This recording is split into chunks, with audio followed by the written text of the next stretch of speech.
நந்தன் பாட்டு வெளியீட்டு விழாவிற்கு வருகை தந்திருக்கிற என் உயிர்க்கினிய உறவுகள், பெரிதும் நான் போற்றுகிற மதிக்கிற ஊடகவியலாளர்கள், இங்கே அமர்ந்திருக்கிற என் அன்பிற்கினியவர்கள் அனைவருக்கும் என்னுடைய அன்பும் வணக்கமும். நந்தன் பாட்டு வெளியீட்டு விழா என்று இதை சொல்வதை விட, பல நூறு ஆண்டுகளாக இந்த மண்ணின் மக்கள் பட்ட வலியை வெளியிடுகிற ஒரு விழாவாகத்தான் இதை பார்க்கணும். பாட்டு திறத்தாலே வையத்தை பாலித்திட வேண்டும் பெரும்பாவளன் பாரதி. பன்னொன்று பாடடி இன்பக் கற்கண்டு பரிமாறு துயர் தீரும் இது நல்ல தொண்டு என்று பாவேந்தன் பாரதிதாசன். பாடும் பணியே பணியாய் அருள் தேடும் என்று சுந்தர அனுபூதி. இசை வடிவாய் நின்ற நாயியே என்று அபிராமிப்பட்டர். இவர்களெல்லாம் பாடி இந்த இசையால் உலகத்தின் எல்லா துயரங்களையும் போக்க முடியும், அளப்பரிய இன்பத்தை அடைய முடியும். இசையால் இறைவனையே மயக்க முடியும், இறைவனையே காண முடியும் என்று எண்ணற்ற பெருமக்கள் தங்கள் பாக்களால் நிரூபித்திருக்கிறார்கள். ஆனால் இந்த இசை, நந்தன் வெளியிடுகிற இசை, இறைவனை காண அல்ல, ஒரு நல்ல மனிதனை காண்பதற்கு, மானுடமுள்ள ஒரு மனிதனை காண்பதற்கு அவன் வெளியிடுகிற இசை. ஒளியை அடிப்படையாக வைத்து உருவாவதுதான் இசை. செவி வழியே சென்று இதயத்தை தடவி கேட்கும் உயிர்களை எல்லாம் மயக்கி தன்மையப்படுத்துகிற ஒளியே இசை, அந்த ஓசையே இசை. ஆனால் நந்தன் வெளியிடுகிற இசை இதயத்தை தடவப் போவதில்லை, அது தட்டும், பேரளவில் அது தாக்கும். அதுதான் நந்தனுடைய இசை. காரணம், அந்த இசையை மீட்டுகிற வீணை அதன் நரம்புகள் கம்பிகளால் ஆனவை அல்ல, இரத்தமும் சதையும் உள்ள மானுடனின் நரம்பினால் பின்னப்பட்டவை. செத்துப்போன மாட்டின் தோளிலிருந்து எடுத்து செய்யப்பட்ட பறையின் இசை அல்ல, உயிரோடு இருக்கிற மனிதனின் தோலை உரித்து உருவாக்கப்பட்ட பறையின் இசை. இது நாம் ஆடுவதற்கல்ல, அதிர்வதற்கு எழுப்பப்படுகிற இசை நந்தனின் இசை. நாம் கேட்டு சிலிர்ப்பதற்கல்ல, சிந்திப்பதற்கு, நாம் ரசிப்பதற்கல்ல இந்த இசை, ஆழ்ந்து யோசிப்பதற்கு எழுப்பப்படுகிற இசைதான் என் தம்பி ரா சரவணன் உருவாக்கியிருக்கிற நந்தனின் இசை. அந்த இசையின் நாயகன் என் அன்பு இளவல் சிப்ரான் அவர்களுக்கும், என்னுடைய அன்பிற்கினிய கவிஞர் ரவி அவர்களுக்கும் என்னுடைய பாராட்டுக்கள். இங்கே படத்தை பார்த்தவர்களோட படத்தை பற்றி சொல்ல தயங்குகிறார்கள். என் தம்பி சரவணன்ட்ட கேட்டேன், கதை தெரிஞ்சிருமோ அப்படின்னு. கதை தெரிஞ்சாதான் படம் பார்க்கவே வருவாங்க. அது ஏதோ அதில் படத்தில் மறைவுர்கள், அதில் பேசுறதுல கூட மறைச்சு மறைச்சு பேசுகிறாங்க. அது நீங்கள் போய் பாருங்க, நீங்கள் போய் பாருங்க அப்படின்னு சொன்னாதான் பார்க்க வருவாங்க அவங்க. ஒரு சில படைப்புகள் தான் திரையரங்கை விட்டு வெளியில் போன பிறகு அந்த கதையும் கதைக்களமும் கதா மாந்தர்களும் நம் பின்னாடியே வருவார்கள், நம் கூடவே பல நாட்கள் இருப்பார்கள், நம் கண்ணை விட்டு நம் உணர்வை விட்டு அகல மறுப்பார்கள். அப்படிப்பட்ட ஒரு தாக்கத்தை ஏற்படுத்திய படைப்பு தான் என்னுடைய தம்பி ரா சரவணன் அவர்களுடைய படைப்பு நந்தன். பல நூறு ஆண்டுகளாக இந்த இனம் தூக்கி சுமந்து வருகிற வழியை திரை மொழியில் பதிவு செய்யப்பட்டிருக்கு. நந்தனை எரிக்கும் போது நந்தன் எப்படி கதறி அழுதிருப்பானோ அந்த கதறல் தான், அந்த கதறல்களின் சில சிதறல்கள் தான் இந்த திரைக்காவியம். இது இங்கே தம்பி சசி அவர்கள் சொல்லும்போது இது ஆகச்சிறந்த ஒரு பதிப்பு. அது டப்புன்னு இந்த படத்தை பார்த்து அப்படி மறந்துட்டு கடந்தெல்லாம் போக முடியாது. அவ்வளவு ஒரு பதிப்பு. அது ஒவ்வொரு காட்சிகளும் அவ்வளவு கவனமாக பதியப்பட்டிருக்கு. அப்படிதான் நான் பார்க்குறேன். இங்கே பல நாட்கள் பார்க்கணும்னு அதை என் தம்பி சரவணன் வலியுறுத்தி நேரம் இல்லாமையால் ரொம்ப நேரம் நெருக்கடிகளில் பார்த்தும் கூட அந்த படம் எவ்வளவு வேலைப்பளுவும் என்னை விட்டு நீங்காத அந்த காட்சிகள் என்னை அழித்து கொண்டிருக்கிறது. அவ்வளவு பெரிய தாக்கத்தை அந்த படம் தந்திருக்கு. இதில் படத்தின் மாந்தர்கள், குறிப்பாக என்னுடைய தம்பி சசி, அவன் நடித்த அயோத்தி படத்தை பார்த்து நான் பாராட்டினேன். என்னுடைய அருமை சகோதரர் ட்ரைடன் தியேட்டர் அந்த ரவிதான் தயாரித்திருந்தார். அது ஒரு சிறந்த படம்.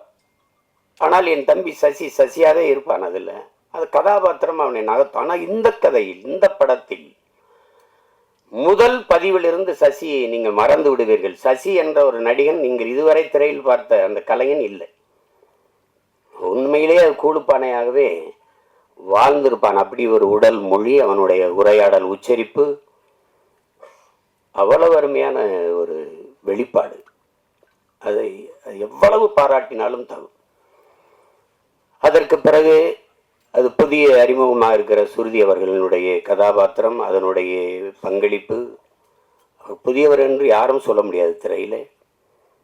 என்னுடைய தம்பி சமுத்திரக்கனி படத்தில் சிறிய நேரம் வந்தாலும் அதுதான் அது இந்த சமூகம் ஒரு மானுடனை எப்படி பார்க்கணும், சக மனிதனை அப்படிங்கிறத அந்த கதாபாத்திரம் சொல்லுது. ரொம்ப ஆழமான கதாபாத்திரம். இந்த மொத்த திரைக்கதையும் தூக்கி நிறுத்துகிற ஒரு ஒரு ஒரு ஒரு ஒரு கதாபாத்திரம் இருக்குது. அதை நடிச்சிருக்கிறவன் என் தம்பி பாலாஜி சக்திவேல். நானும் என் தம்பி சசியும் பேசிகிட்டு இருக்கும்போது பாலாஜி என்னடா அப்படி நடிச்சிருக்கான் அப்படி. அவன் கதாபாத்திரம் மட்டும் மொத்த படத்தையும் தாங்கி நிற்று ஒரே தூணில் ஒரு பெரிய கட்டடத்தை தாங்கி நின்னா அப்படியோ அப்படி நிற்கிது அந்த கதாபாத்திரம். அவ்வளவு சிறப்பாக அது செஞ்சுருக்காங்க. அது சும்மா சொல்ல முடியாது. தம்பி ஜிப்ரான் அவருடைய இசை, தம்பி சமுத்திரக்கனி குறிப்பிட்டது மாதிரி ஒரு அழகான நிறைய பூக்களை வச்சு கோர்க்கிற போது ஒரு நார் தான் அதை தாங்கியிருக்கும். அது மாதிரி நிறைய காட்சிகள் அவருடைய இசையால் அப்படி அது அந்த அந்த தாக்கத்தை மிக அருமையாக பின்னணி இசையில் அவ்வளவு அருமையாக செஞ்சுருக்காரு.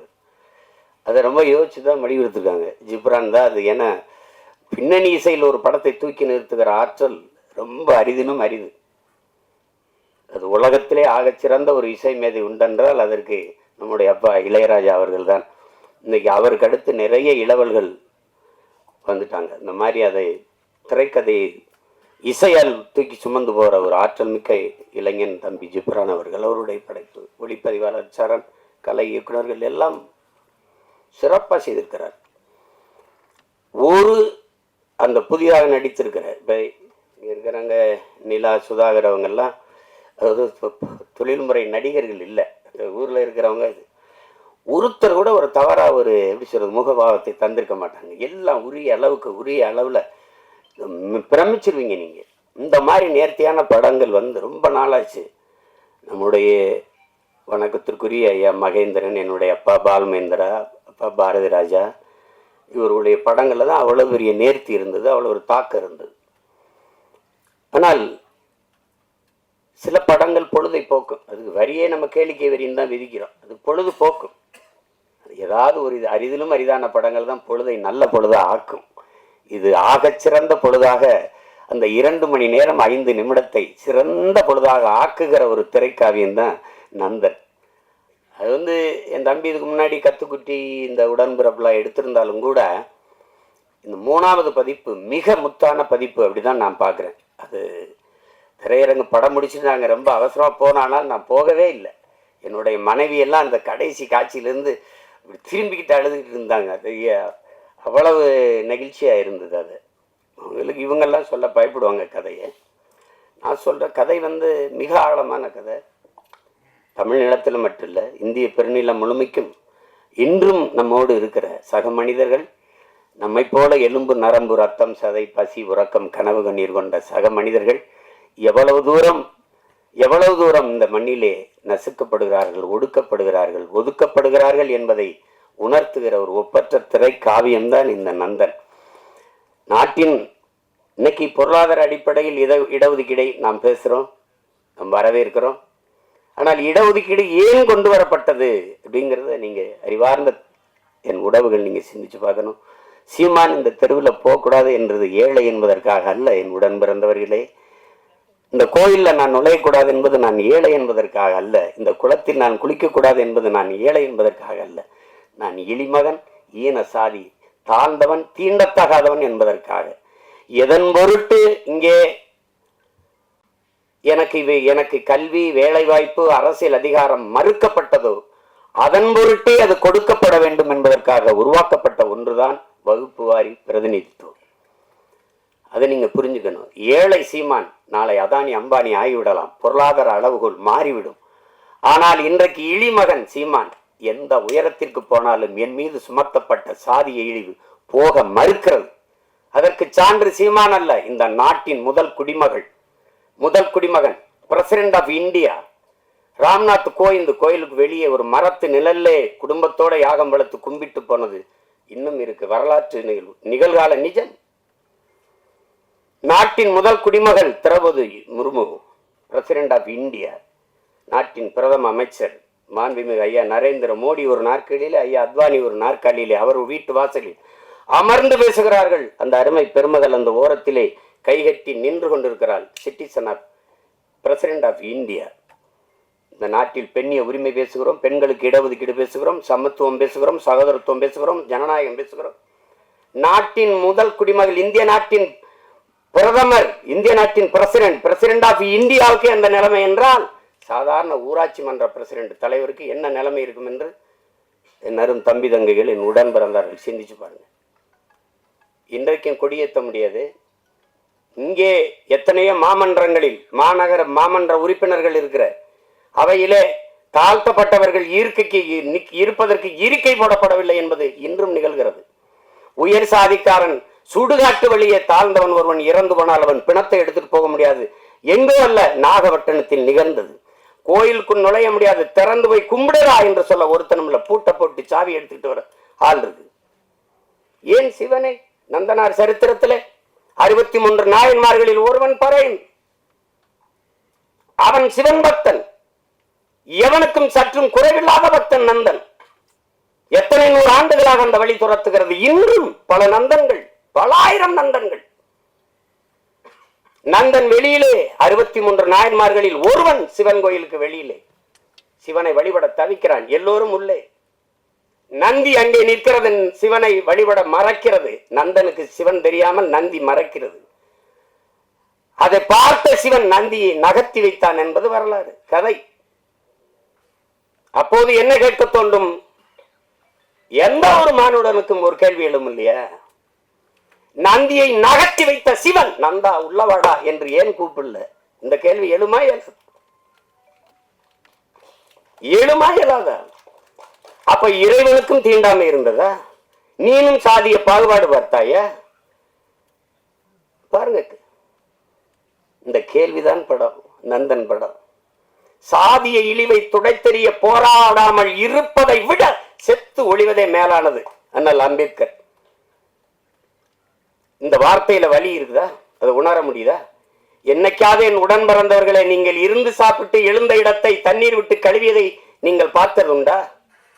இந்த தெருவில் நீ நடக்கக்கூடாது, இந்த கோயிலுக்குள் வரக்கூடாது என்று சொன்னதை நீங்கள் கேட்டதுண்டா? தோல் மேலே கையை போட்டு நீங்கள் என்ன சாதி என்று தெரிந்து கொள்வதற்கு நீங்கள் என்ன ஆளுக என்று கேட்டதை நீங்க இன்னைக்கு அந்த வழியை உணர்ந்திருக்கிறீர்களா? உங்களை அழைத்து கொண்டு போய் உங்கள் அப்பா பேர் என்ன, உங்க ஊர் என்ன, உங்க அப்பா என்ன வேலை பார்க்கிறார், எந்த தெருவில் வாழ்கிறீர்கள், எதற்கு, நீ என்ன சாதி என்று கண்டறிவதற்கு இந்த வழியெல்லாம் நீங்கள் அனுபவித்தது உண்டா? இந்த குளத்தில் நீ குளிக்கக்கூடாது என்று சொல்லதுண்டா?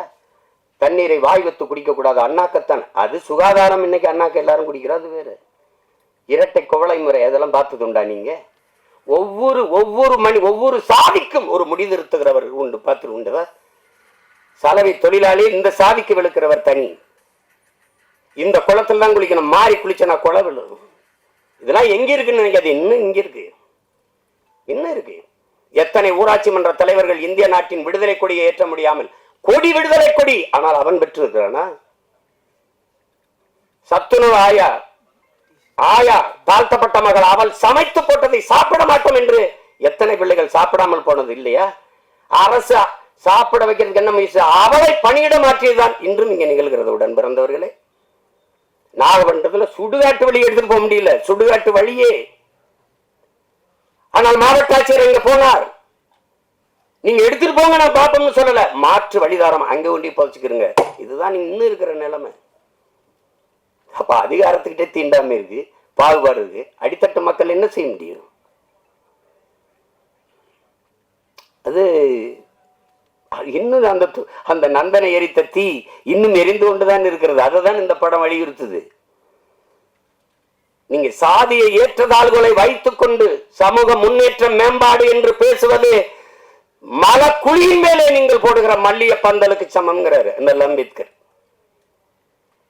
அதான் இங்க நடக்குது, இன்னும் நடக்குது.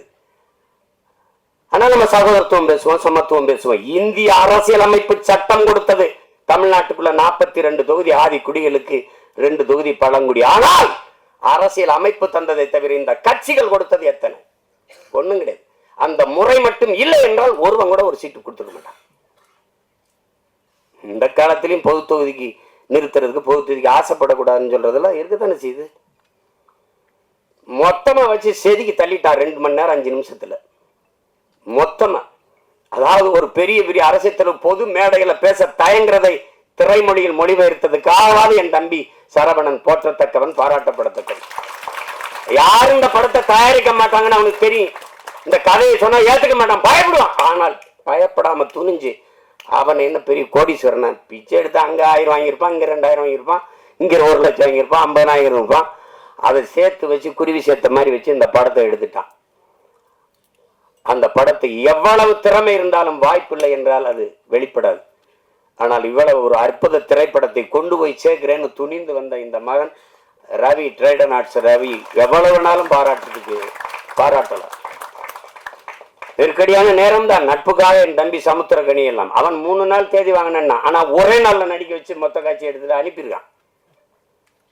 இப்ப நான் நேற்று ராத்திரி இரவுல இறங்கி இப்ப போகணும், திருப்பி உடனே போய் இரவுல எனக்கு மதுரையில பொதுக்கூட்டம், திருப்பி போனாலும் என் தம்பிகள் மேல நான் வச்சிருக்க பேரன்பு. ஒரு தம்பி படம் எடுத்தாலே வருவேன், எல்லா தம்பியும் சேர்ந்து எடுத்திருக்கான். படத்தை சொதப்பி வச்சா போடான்னு திட்டிட்டு போவேன். நல்லா எடுத்திருக்கான், ரொம்ப நல்லா எடுத்திருக்கான். அவன் கூட்டி வரல சரவணை, படம் என்னை அழைத்து வந்திருக்கு, நீ பேசு, படத்தை பற்றி பேசு. எல்லாரும் அற்புத பங்களிப்பு. ஒழிப்பதெல்லாம் சின்ன சின்ன பசங்களா இருக்கிறாங்க. திறம்பட்ட ஆளுமை எல்லாருமே வெளிப்படுத்திருக்காங்க. அதுல குறிப்பா நான் பொறாமைப்பட்டது ஒன்று இருக்கு. என் தம்பி சமுத்திரகனி கதாபாத்திரம், அந்த காட்சி அவன் நடிச்ச அந்த ஒரு நாளை எனக்கு கொடுத்துட கூடாதாடா அப்படின்னு சரவணனை திட்டினேன். சசிகிட்ட கூட சொல்லிட்டேன், அந்த கதாபாத்திரத்தை என்ன நடிக்க வச்சிருக்கலாம்லடா. ஏன்னா நான் தான் அவன், என்னுடைய கதாபாத்திரம் தான் கனி நடிச்சிருக்கான், அருமையா நடிச்சிருக்கான். அவன் அப்பப்ப இப்படி எங்கேயாவது அவன் போறான். இப்ப நான் எனக்கு ரொம்ப பொழுதுபோலன்னா விஜய் சூப்பர் தான் பார்ப்பேன். என் மகன்கிட்ட வீட்டு திரை போடலாம்னா, அப்ப தெலுங்கு டப்பிங் படத்துக்குலாம் எதுக்குப்பா வீட்டு திரைன்னு கேட்கிறான். அந்த மாதிரி பார்ப்பேன். அதுல எந்த படம் பார்த்தாலும் என் தம்பி இருக்கான். மகேஷ் பாபுவோட நடிக்கிறான், ரவி தேஜாவோட சண்டைய போடுறான், அங்க பாக்குற எல்லாரோட இருக்கான். நான் சொல்ல, டேய் சசியா எப்போ எந்த படத்துலயும் இருக்கான்டாவன். அவங்க கேமரா இல்லாம கூட போனாலும் போவாங்க. இவருக்கு தம்பி கனி இல்லாம படப்பிடிப்பு போக மாட்டாங்க இவருல. அந்த நேரத்திலையும் பார்த்தா இப்ப சொல்லிட்டு இருப்பான், காலையில 6 மணிக்கு தூங்காம குளிச்சுட்டு வந்துருக்கான். அண்ணன் தூங்கிடுவா கொஞ்ச நேரம் இருக்காங்கிறான். இப்ப திருப்பி அவன் தேனிக்கு போகணும், நான் மதுரைக்கு போகணும். அத்தனை ஓட்டங்களுக்கு இடையில ஒரு கொஞ்ச நேரம் நில்லுங்கடான்னு இந்த படம் நிறுத்தி வச்சிருக்குன்னா அது காரணம் அந்த படத்தில் இருக்கிற தாக்கம் தான். நான் சும்மா சொல்ல, நல்லா இருக்குன்னா நல்லா இருக்கு, நல்லா இல்லைன்னா அப்புறம் போயிட்டு பேசிட்டா. என் தம்பி பொண்ணு பார்க்க போன கதை தான் சொல்லுவாங்கல்ல, நான் போயிட்டு வரட்டா அப்படின்னு. நீங்க இது எவ்வளவு காலத்துல இருந்து இருக்குது பாருங்க. இன்னைக்கு நேத்து நம்மளை தொடரல. பிறப்பு ஒக்கும் எல்லா உயிருக்கும் என்று பாட வேண்டிய தேவை ஏன் வள்ளுவ பெருமகனாருக்கு வந்தது? பகுத்துண்டு பல் உயிர்கள் ஓம்புக என்று ஏன் சொல்ல வேண்டிய அவசியம் வந்தது? சாதி இரண்டொழிய வேறில்லை சாற்றுங்கால் நீதி வழிவார் நெறிமுறையில் மேதினியில் இட்டோர் பெரியார் இடாதார் ஈழிகுலத்தோர் பட்டாங்கில் உள்ளபடி என்று பாட வேண்டிய அவை பெருமாட்டிக்கு ஏன் வந்தது? பறச்சியாவதேதடா பணத்தியாது ஏவதா இறைச்சி தோல் எலும்பிலே இலக்கமிட்டு இருக்குது என்று பாட வேண்டிய சித்தர் சிவாக்கிற்கு ஏன் வந்தது? எதுக்கு வருது?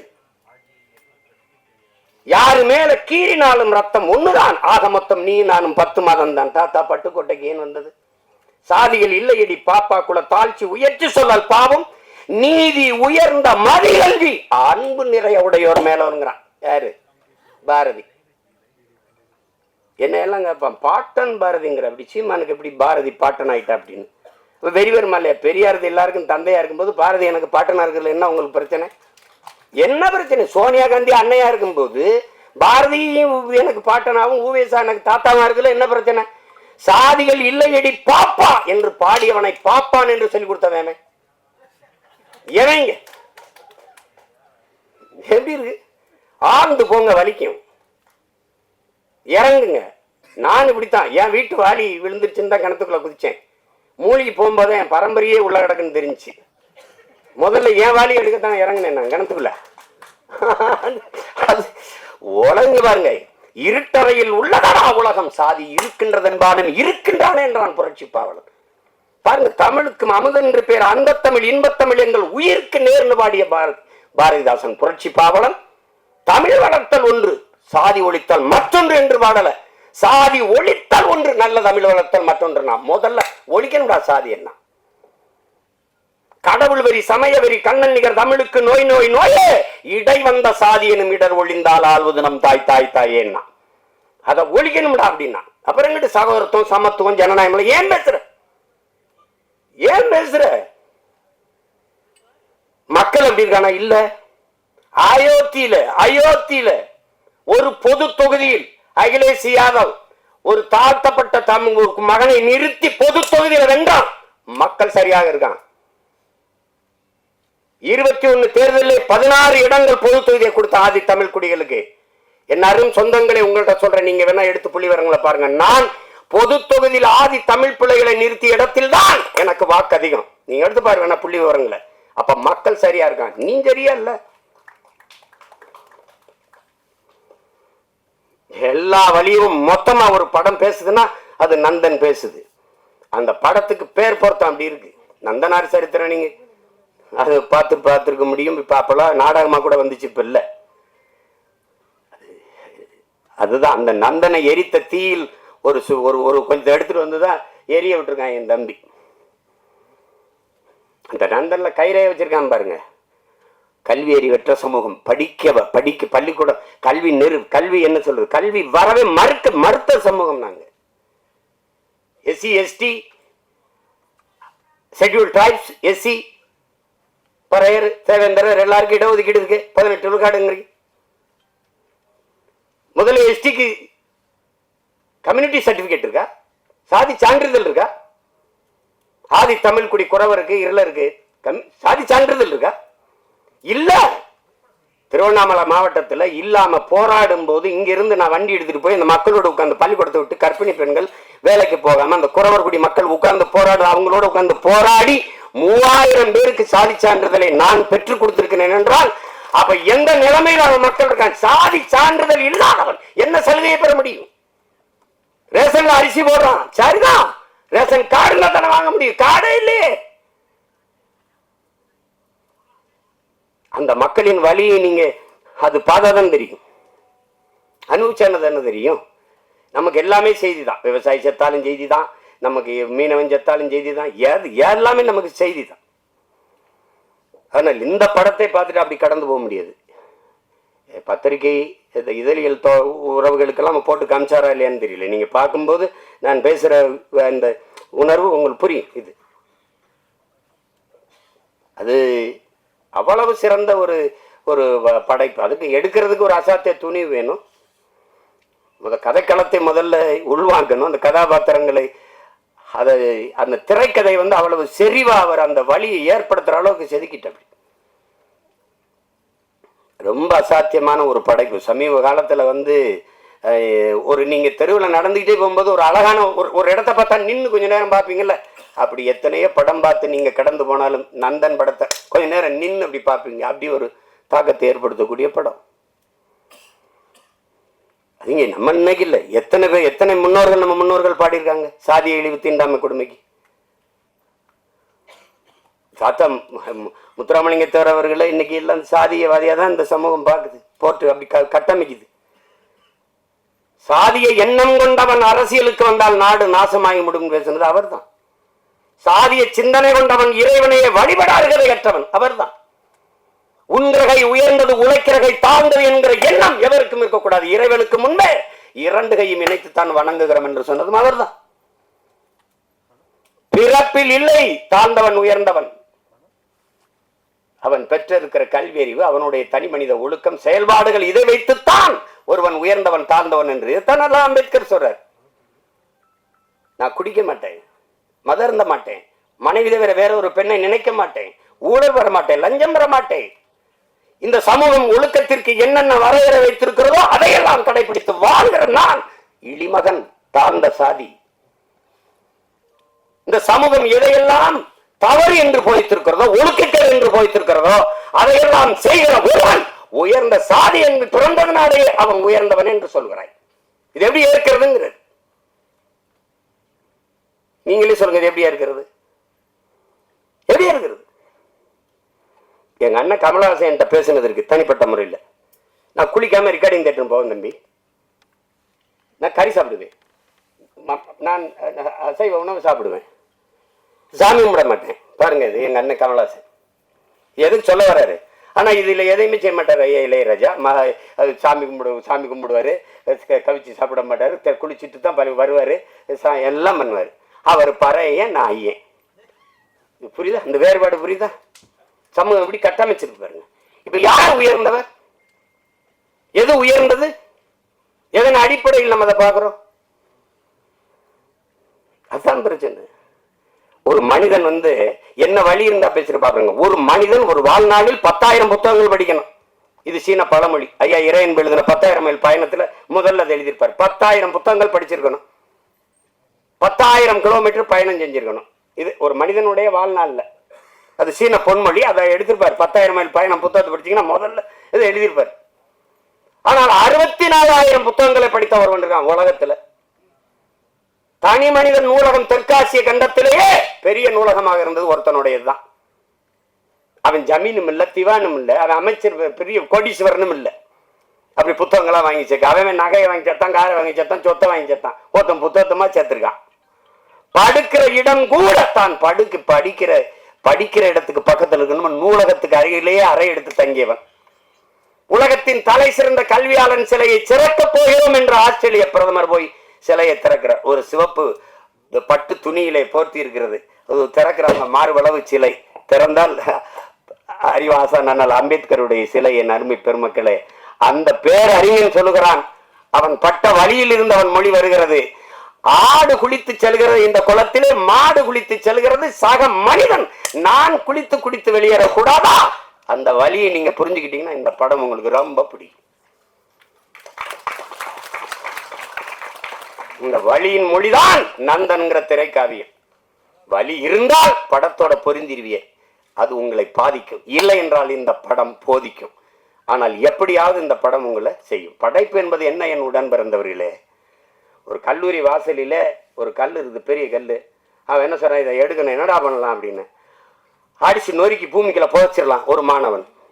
அதை எழுதிட்டு இது என்ன செய்யலாம்னு சொல்லுங்கடான்னா ஒருத்தன் எழுதிட்டு வரான். அடிச்சு நொறுக்கி சின்ன சின்ன கற்களாக வச்சு பூமிக்குள்ள புதைச்சி விட்டுறலாம் ஒருத்தன். இதை உடச்சி ரெண்டா போட்டு படிக்கல்லாம் போட்டு எல்லாம் நடந்து போகலாம்.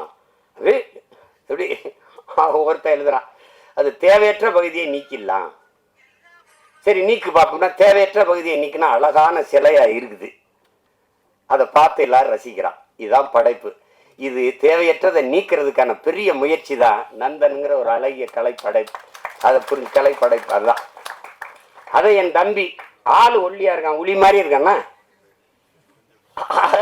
செதுக்கி இருக்கான். உளியே சிற்பியாக இருந்து செதுக்கிய படம் தான் திரைக்காவியம் தான் இந்த நந்தன். எவ்வளவு வேணாலும் நீங்க விட்டீங்கன்னா, நான் எனக்கு விண்ணுறுதிக்கு நேரம் இருந்ததுன்னா பேசிக்கிட்டே இருப்பேன். அவ்வளவு தாக்கத்தை என்னுள்ள ஏற்படுத்திய ஒரு திரைக்காவியம் நந்தன். அயோத்தியிலே இதே தான். ஆனால் அந்த திரையரங்க வாசலில் தான் பேச முடிஞ்சது, இது மாதிரி பேச வாய்ப்பு இல்லை. இப்போ நிறைய கதையை சொல்லிட்டேன்னா அது இந்த வெளியிடுறவர் என் தம்பி ரவி கோச்சால் கோச்சுக்காரு. வெற்றி விழாவில் ஒரு தடவை வெற்றி 50 நாள் ஓடி ஓடி வரும்போது விழா எடுத்துரும், மறுபடியும் பேசுவோம், மிச்சத்தை பேசுவோம். ஒரு சிறந்த படைப்பு, ஆகச் சிறந்த படைப்பு. அருமை இளவல்கள் எல்லோரும் இணைந்து ஒப்பற்ற ஒரு திரைக்காவியத்தை தந்திருக்கிறார்கள். இன்றும் நம்மோடு வாழ்ந்திருக்கிற சக மனிதர்களின் வழி அதை திரையில் மொழிபெயர்த்த என்னுடைய தம்பி சரவணனுக்கு என்னுடைய அன்பு நிறைந்த வாழ்த்துக்கள், பாராட்டுக்கள். எவ்வளவு வேணாலும் சொல்லலாம். அவனோடு உடனிருந்த ஒத்துழைத்த ஒவ்வொரு திரைக்கலைஞர்களுக்கும் என்னுடைய அன்பும் வாழ்த்துக்களும். இங்கே இந்த செய்தியை எடுத்துக்கொண்டு போய் நீங்கள் எப்பவுமே நல்ல ஒன்றை பாராட்டி இருக்கிறீர்கள். இது ஒரு சிறந்த படைப்பு, கொண்டு போய் சேர்த்து இந்த படத்தை வெற்றி பெற செய்யுங்கள். எளிய கலைஞர்கள், இளைய கலைஞர்கள் சேர்ந்து உருவாக்கிய ஈடு இணையற்ற ஒரு திரைக்காவியம்.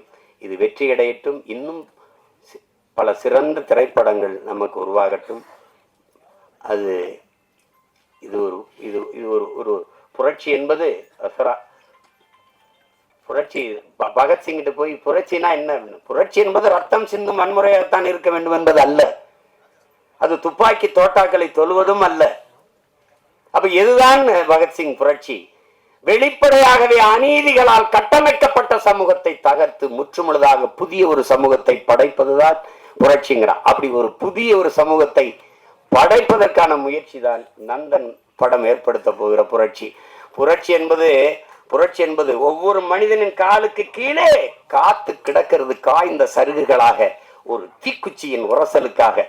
அந்த தீக்குச்சி தான் நந்தன் பற்ற வைத்து போடுகிற தீக்குச்சி. அன்பிற்குரியவர்களை, புரட்சி தீ பற்றி எரியட்டும். மாற்றம் என்பது மானுட தத்துவம். மாறாது என்ற சொல்லை தவிர மற்றவை அனைத்தும் மாறிவிடும். மாறுவோம், மாற்றுவோம்.